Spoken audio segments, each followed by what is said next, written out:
And welcome to the Ruby Tuesday. My name is Ruben, and this is my review for The Rise of Skywalker. J.J. Abrams directed this again, obviously, and now we've got the third and the final part, or the ninth film in this Star Wars story, or the story that we're going to get. It's the completion of the kind of Skywalker story. I'm going to do no spoilers, so don't worry about it. What I can say about the story is Rey goes and does a thing, Kylo is after a thingamabob, and the rest of the crew want to meet up with someone to do something to go and follow the whatchamacallit.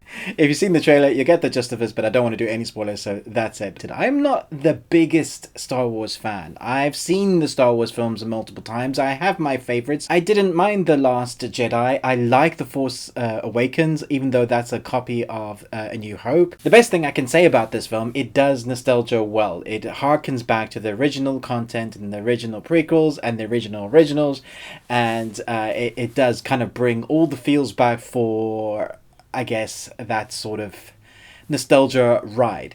And it is a ride. It's big, bold, beautiful. It looks fantastic. The cinematography in this is excellent. When you are seeing fights, lightsaber fights, they look gorgeous. The score again is fantastic. That is the best thing about this Star Wars movie. And I know that the fan base is quite toxic at the moment. Feels like you can't make a Star Wars fan happy anymore. Not since the original. If you like the Star Wars films, then you're being bought by Disney.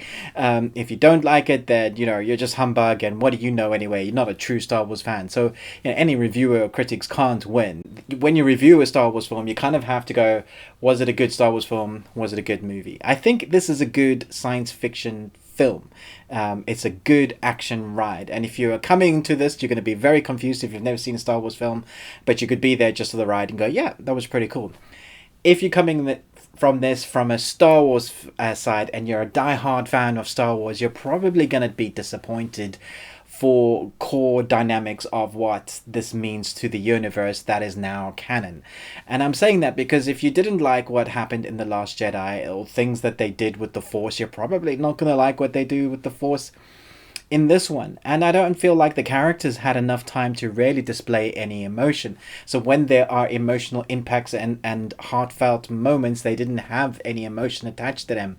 Not for me. So when there are those emotional beats like you do get in the previous films, I wasn't there for them. I didn't feel anything for these characters. Just there are moments when I feel like you're supposed to feel really emotionally engaged with the characters that you're seeing on screen, and I was like, I remember watching the original, the Golden Oldies, and even though those are dated now and they do drag a bit in places, yes, I said that, they still have really great emotional punch. Even the prequels, even though Anakin is really moany, there are moments in that when you see the Sith chop Qui-Gon in half, and you see Obi-Wan go, no!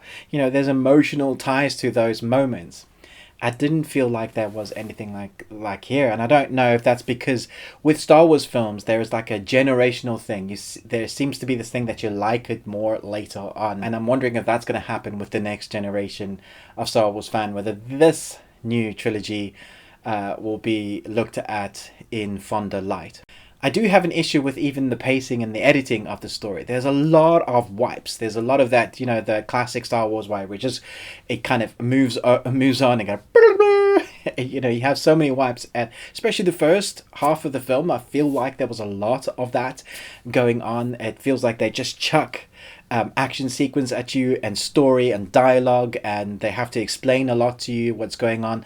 Apart from the scroll, which they always chuck a lot of information on at the beginning, there is this whole bit of storyline that just kind of thrusting you in the wipe upon wipe, and your characters, Rey's doing her thing with that MacGuffin, and Poe's doing his thing with that MacGuffin, and then they all come together towards the end to do the MacGuffin thing. Sorry, no spoilers. So, and there are moments I really enjoyed, but I wasn't ever really fully engaged emotionally with these characters. I don't know why that is. It looks spectacular. It feels great, but it's the first time, even with the Last Jedi, I came out feeling okay, like I enjoyed that sequence. There are bits that they could have taken out of The Last Jedi, but it's the first time I've come out of a Star Wars film feeling a bit just down, which is weird because I know this film is okay. It's not awful, but there are moments in this film that I just thought, well, what are you doing? I don't understand what you've done there. I don't get it. Somebody explain it to me. So I'm going to have to go back and watch it again. I don't feel like I can justify giving it a mark yet because I don't know that my initial reaction is the correct one. So now that the hype is gone, I'm going to go back and I'm going to see it again and see whether my views change. I do like what they've done. I feel like the fight sequences aren't spectacular. What's going on around the fight sequences is spectacular, but they feel tired.